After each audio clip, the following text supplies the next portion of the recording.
Nag-breaking po siya. So, anong gusto niyo pong gawin natin sa kanya? Mag-go tayo sa kwan? Mag-go tayo gagawin.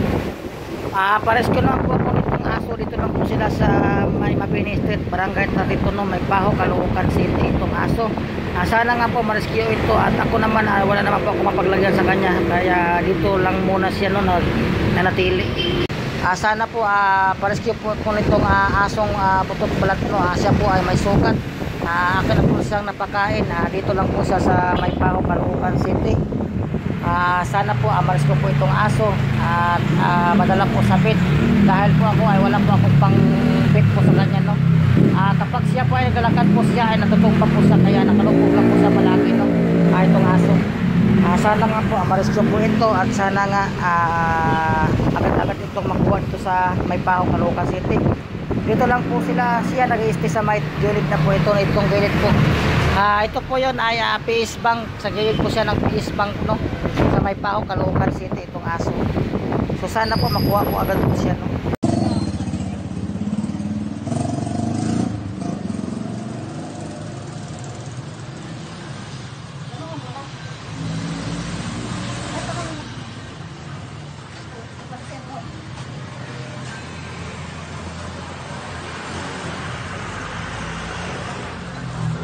Dali mo na yung aso dyan.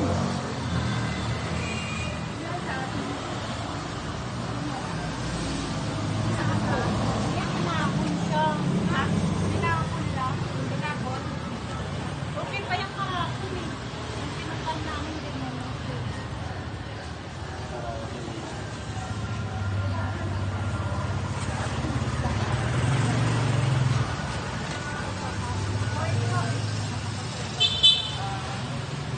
Askal lang? Oo, aspin. Yung alaga ng mga askal.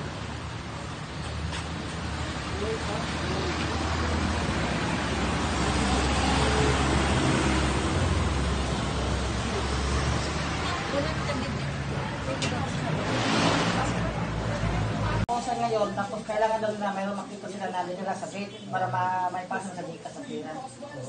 So, ganito gagawin niya, no? Lista ko ang gagawin sa kanya, no? Ilista po yung Lista ko ang gagawin sa kanya, then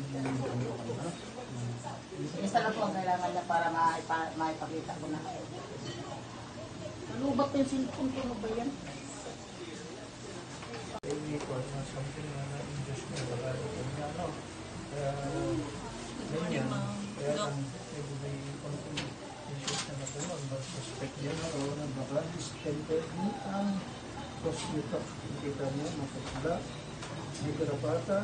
Marami kasi nisipit na aso ngayon. Nagaling garapata. Kaya sinisipsip na yung dugo. Kaya nagkakaroon ng symptoms na parang anemic siya kayo mapaglato. So, ngayon, ang pwedeng gawin sa kanya, kailangan niya i-expose siya, bigyan siya ng mga injectables, pwede din magkakaroon siya ng mga diagnostic laboratories, pwede pa ng dugo, ng istorya, mag-check, disease, mga ganun po ang paglalagyan siya ng rehydration, yung Twitter. Tapos ibang video na naman. Itong dugi po, ayun, umumutla. Kasi nga, Nagtatay po siya ng dugo. Yan sa may yan sa may sa pasada. Sa PS Bank. Tinapon nga po. Nagtatayo siya. Kumapayot nung kahapon, tumayo yan siya. Ngayon, siyempre nagabi, malakas ang ulan. Kaya ganyan na siya. Dehydrated. Dehydrated na po siya. Kahapon kumain. So, ang ito po yung mga gastos ko na sa lahat ng gamot niya ay mga 5K po. Sabi po ni Doc, 5K. So, ulitin ko pa, ito yung mga natin na observation ko sa kanya. Hindi ko pa siya chinecheck yung kanya mga vital. Ay, kasama niyo po yung nasa lahat. Ang pagka siya, dehydrated po siya, nagtatahi po siya, saka magkakaroon ng nervous size. Magkakaroon siya, hindi ko masabi kung pwedeng viral, ito, pagtatahi na ganyan, pwedeng bulate, pwedeng sa protozoa, pwedeng bacteria, fungal, o anything na gano'n na nagkukos ng pagkakaito niya. Then ito naman since dehydrated na ganyan, kahit bigay ng fluid ko lang. Okay, sige. Fluid therapy.